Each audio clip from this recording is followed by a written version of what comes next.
1 ঘন্টা রাখার পরে আমি আপনাদের দেখিয়ে দিচ্ছি। এই দেখুন, উল্টাচ্ছি তবুও দইটা পড়ে যাচ্ছে না, একদম সেট হয়ে গেছে।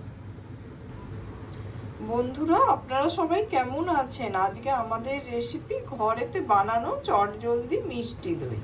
1/2 লিটার দুধ আমি গরম বসিয়ে দিয়েছি, তাতে 1 বাটি গুঁড়ো দুধ দিয়ে দিলাম।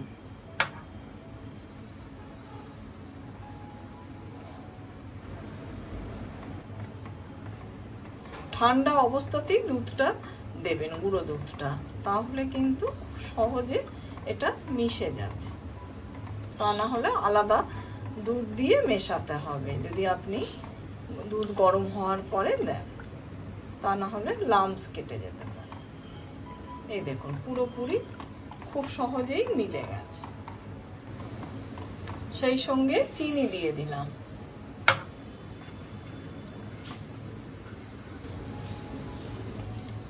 এছাড়া কিছুটা কেশর দিয়ে দিচ্ছি, এতে একটা সুন্দর রঙও আসবে আর সুন্দর গন্ধও আসবে। এদিকে দুধটা আমাদের ঘন হয়ে গেছে। এবার এই দুধটাকে আমরা ঠান্ডা করে নেব। দই বসাবো বলে 4টে মাটির হাঁড়ি ছোট ছোট নিয়ে নিয়েছি।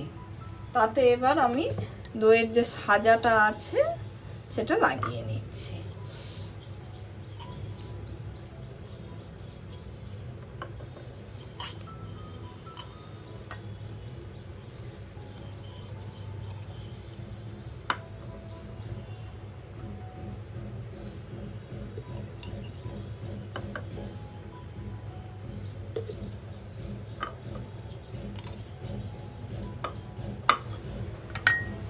খুব ভালোভাবে দইয়ের সাজাটা লাগানো হয়ে গেছে।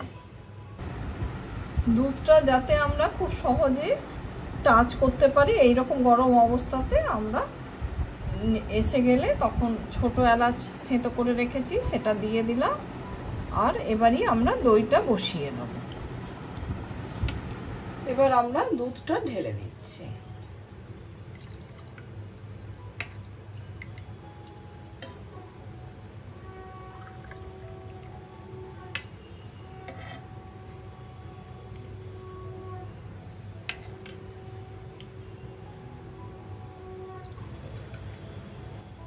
এবার এটা আমি ঢাকা দিয়ে বসিয়ে রেখে দেবো। সারা রাত রেখে দিতে পারলে সব থেকে বেশি ভালো দই জমবে। এবার আমি ঢাকাটা খুলছি। এখন দইটা আমাদের জমে গেছে। এবার এটাকে আমরা ফ্রিজেতে সেট হতে দেব। ফ্রিজেতে 1 ঘন্টা রাখার পরে আমি আপনাদের দেখিয়ে দিচ্ছি। এই দেখুন, উল্টাচ্ছি তবুও দইটা পড়ে যাচ্ছে না, একদম সেট হয়ে গেছে। মিষ্টি দইয়ের রেসিপিটা যদি ভালো লাগে লাইক, শেয়ার, কমেন্ট আর সাবস্ক্রাইব করতে ভুলবেন না আমার চ্যানেলটা।